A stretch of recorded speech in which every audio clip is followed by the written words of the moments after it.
Hey guys, welcome back to my channel. If you're new here, my name is Hannah. I post videos on all things fashion and beauty related that are also vegan and cruelty free. So if you like what you see, please give this video a thumbs up and don't forget to subscribe to this channel. Helps me out a lot and I would love to have you be a part of my online family. And today I thought, yes ma'am? You good, dude? So today I thought we would do a April favorites video. It has been a while since I've done a favorites video and I feel like you guys really like them, so I'm gonna try to keep doing them.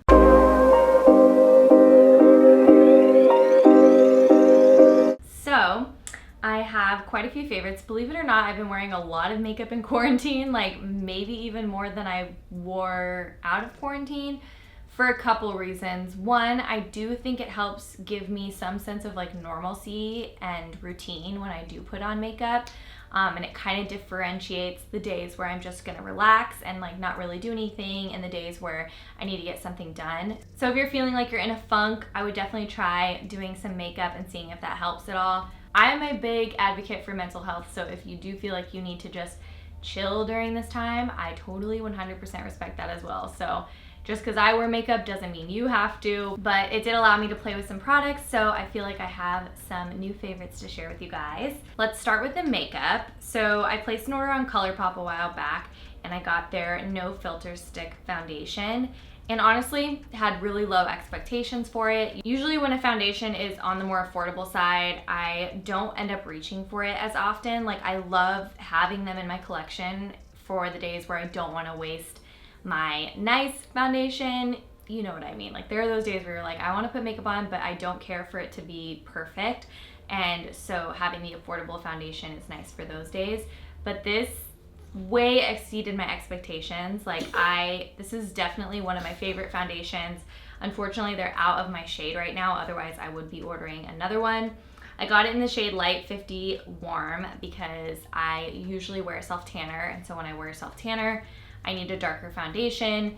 I always end up like buying a lighter foundation as a backup, but then I never like to be that pale, so I always have self-tanner on. So I buy the darker foundation, and then it's a nice reminder for me when it doesn't match my skin to put some self-tanner on. So I really, really like this foundation. I would say it's very comparable to the Hourglass Stick Foundation.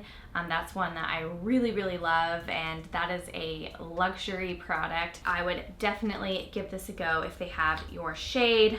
I can't wait for them to restock. I'm literally already done with it. I used the whole thing, so love it. As far as consistency goes, if you're not familiar with the Hourglass Stick Foundation, it is a buildable coverage. It has a not a matte finish, but not a super satiny finish either. It's kind of like in between. And I think it just looks really pretty and natural on the skin. And I love the ability to build it up. Something about having it in this stick container allows you to like build it up really well in places that you want. So highly, highly recommend it. Huge favorite. All right, next from ColourPop, I also got some of their concealer. I got the No Filter Concealer. I've heard so many good things about this. I don't know why in the heck it took me so long to order it. This is seriously such a good concealer. Again, such bang for your buck. I ended up using pretty much all of this, and then I got it in a darker color for like more spot treatments, but for my under eye area, I like it to be really light. So this one is in Light 10, and I'm pretty sure they're sold out of this right now. And then the darker one I got was Light 18. Really, really love this concealer.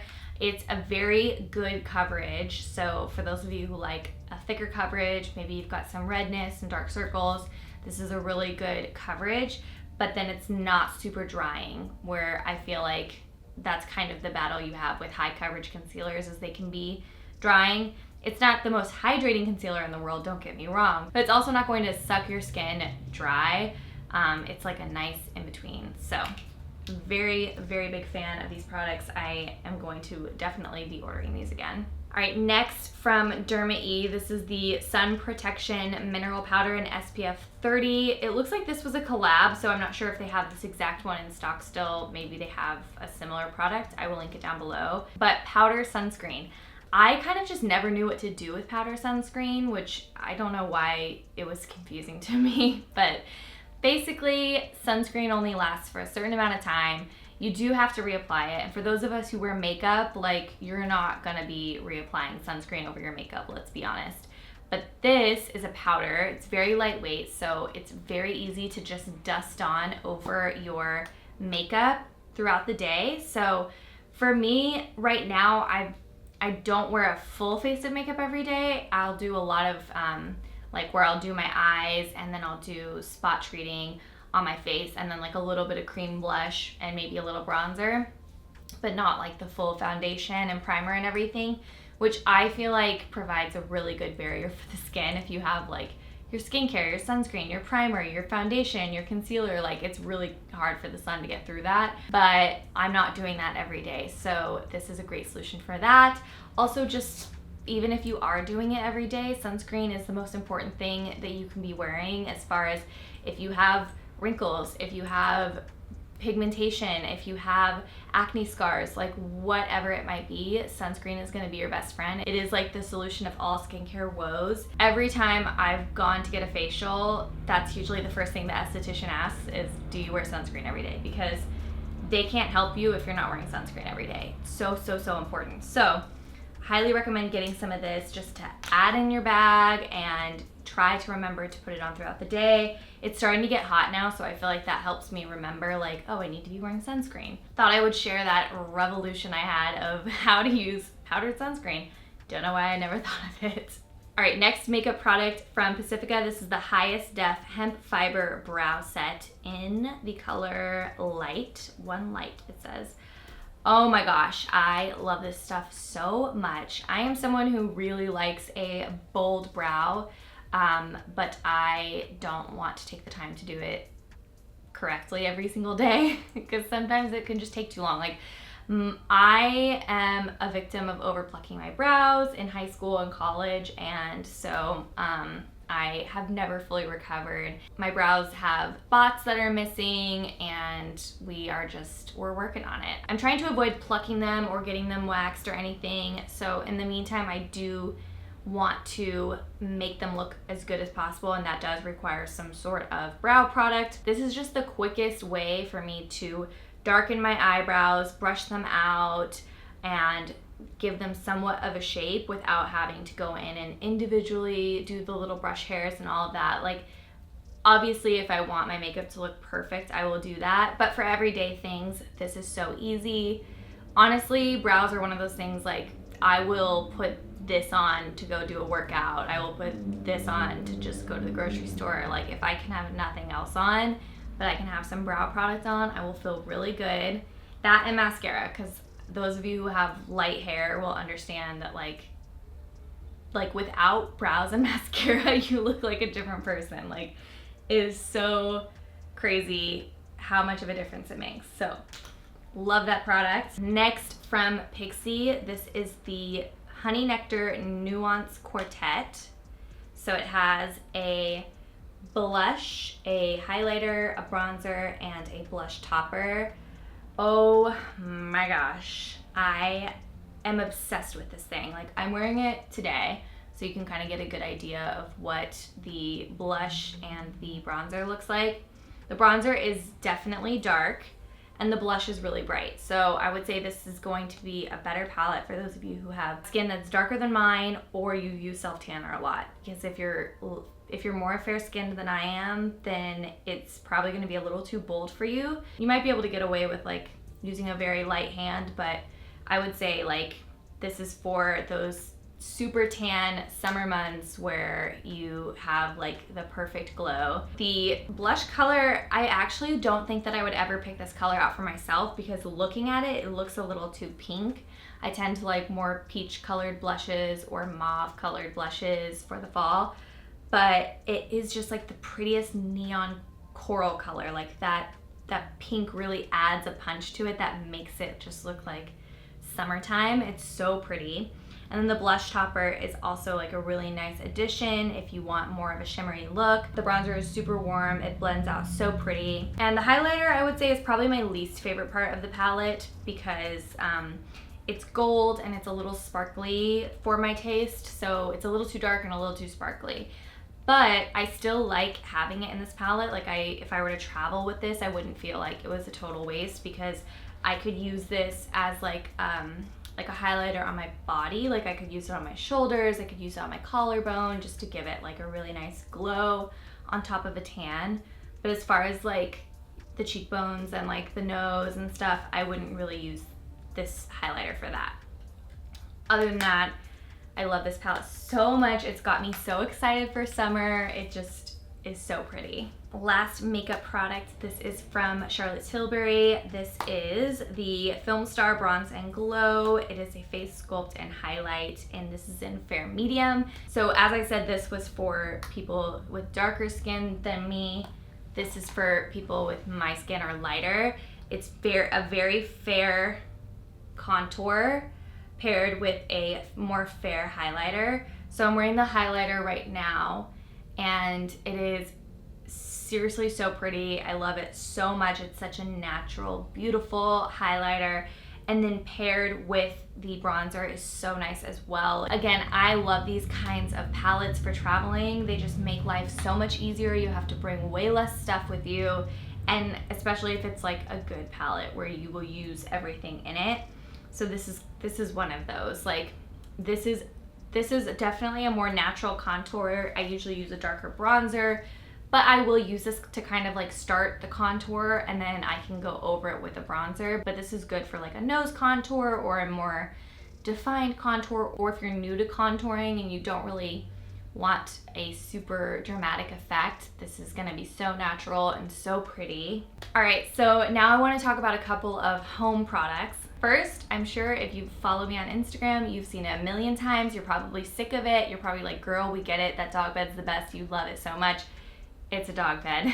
So this dog bed is by a company called Modern Beast. The rescue that I work with and foster with has a store in Los Angeles, and they sell these beds, so I had to get one. They're highly, highly in demand, so I feel bad even sharing this because I know they're out of stock, and they probably will be out of stock for a little bit. But I have to get it on your radar so that when they do restock, you can get one, because they are truly the best bed in the entire world. I don't even want to buy another dog bed because my dogs love them so much, and it brings me so much joy to see them in it. It's basically like a giant bean bag, but it's cute and fuzzy, and it like looks adorable in your home. So the cover can actually come off, and you can throw it in the wash, throw it in your dryer, put it back on. It's the easiest dog bed to clean, and so it is a little pricey. Like I kind of had buyer's remorse right after I bought it, but then once I saw the dogs in it, I was like, no, it was worth every penny. But initially I was like, that's a lot of money for a dog bed. But if you think about it, I'll buy like cheaper dog beds off Amazon and end up having to donate them or throw them away, which is awful, because they end up smelling. A foster dog will pee on it, or like whatever, like they just don't last long. So the fact that you can take the cover off and wash it is just a game changer. So highly recommend it. I'll put some pictures of it, I'm sure, so that you can see how much Archie and Zoe love it. Obviously she's like perfectly content with sleeping in the human bed, but Archie is not a human bed dog. He wants to be on the ground where it's cool, and so that is like his best friend, that bed. It's so great. I love it so much. Next home item is my Smeg espresso machine. This was another splurge. This was another thing where I was like, I don't know, like, it's too expensive. I have been debating about getting this machine for literally a year, because I was like, you know what? I go to coffee shops all the time. I am such a coffee snob. I love a coffee shop coffee. I love iced oat milk lattes. I want my espresso to be freshly ground and perfectly measured. I'm just a snob. I don't know what happened to me. I swear moving to LA ruined me, because I lived in Orange County before this, and we don't have like a ton of fancy coffee shops there. At least we didn't. It wasn't like a thing like it is in LA. In LA, fancy coffee shops are like a scene. Like people camp out there all day. Like in Orange County, I was totally fine with going to Starbucks all the time. That's all I did was go to Starbucks. And moving to LA, I like can walk to coffee shops that are so good. So truly it ruined me. A latte will run you like $7 to $8, sometimes $9 in LA. It's insane. It's insane. So buying that every day or once every 2 days or once even every 3 days, like it doesn't matter. However many times I was buying it was too much. And when I was looking at getting the SMEG, I was like, you know what? If I add that all up, like if I divide that by how many coffees I bought from coffee shops, I will have that thing paid off in a couple of months. Like that will be worth it in a couple months. Luckily, I ended up partnering with Bed Bath & Beyond for our wedding registry, which was literally a like dream come true partnership. So much fun. And so I got gifted one, which is, I know I'm incredibly lucky and I am so, so grateful. But I do want to mention that and be completely honest with you guys. So I didn't buy it, but I would have bought it. So that's why I don't want you guys to think that I'm just like, yeah, I didn't pay for it, but you guys should pay for it. It's great. I actually would have bought it with my own money because it's the best espresso machine ever. And I say all of that because if you're someone who doesn't care about coffee, then it might not be worth it for you.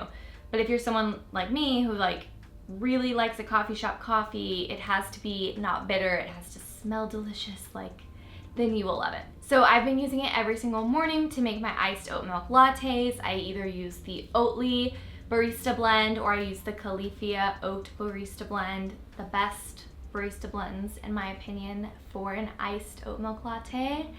And so yeah, I highly recommend that combination if you want a coffee shop coffee in your house. So delicious. I also got a grinder for it so that I can have fresh ground espresso beans if you want to amp up your experience even more. So I will link that in the description box down below. But I think the espresso machine is just, and it's so beautiful. Like it's so pretty. I love it. So I'm going to finish it up with 2 different show recommendations and 1 podcast recommendation. So we'll start with the podcast. I was listening to this podcast. It's older, so some of you might have already listened to it, but it's a true crime podcast called To Live and Die in LA. I found it really interesting because I am in LA, so I was familiar with a lot of the places they were talking about. It is one of my favorite podcasts I've listened to. It's produced so well. The journalist who did this podcast is so great and I really loved listening to him. I feel like he did really thorough research. As far as like the case goes, it's super frustrating and sad. So if you're like not in the mood for something sad and something that's going to frustrate you, then maybe don't listen to it. I like to torture myself with that stuff sometimes, so I guess that's why I listen to it. I don't know. But it's really well done. So if you're a true crime fan, highly recommend that one. For shows, so first show is Ozark. We caught up on season 2 and season 3 in quarantine. Such a good show for so many reasons. First of all, it's shot so beautifully. Jesse and I were talking about it when we were watching it, how literally you could pause the show at any point in time and it's a beautiful picture. Like the cinematography in it is just beautiful, so beautiful. The coloring on it too, everything. The acting is amazing. It's so good. So if you're looking for a show to binge, you haven't watched any of the seasons, season 1 through 3, go do it. It's so good. I will say that it is a slower show and it also is one of those shows you have to pay attention to. So I love reality TV, but my purpose for watching reality TV is so I can do other things while I'm watching it. Like I just have it on as noise in the background. I'm checking emails, I'm cleaning out my closet, I'm doing whatever while I watch it. But scripted television, especially a show like Ozark, is one where you need to be like phone put away, full attention on the show, and like if you look away you're gonna miss something. Next show is a nice one because it's a limited series, so if you only want to watch, I think it's 8 episodes. So if you only want to watch like 8 episodes of a show and be done with it, this is a good one for you. It's called Little Fires Everywhere on Hulu. Another one where the acting is just so freaking good. I mean, I loved it so much. I did not read the book. It is based off of a book. So if you're someone who really likes to read books before you see the show or the movie, just know that it's based off a book. Also, I don't have that bias of having read it before and feeling like it doesn't live up to your expectations.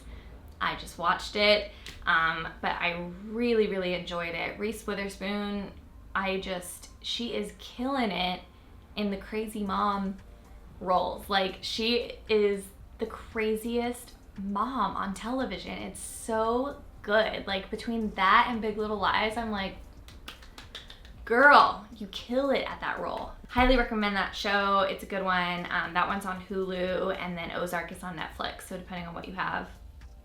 All right, so that is going to be it for my April favorites. Let me know if we have any favorites in common in the comments down below. And let me know if you guys want me to do a May favorites as well. I can definitely work on that. And don't forget to subscribe to this channel before you leave. Give it a thumbs up if you liked it, and I will see you guys in my next video. Bye.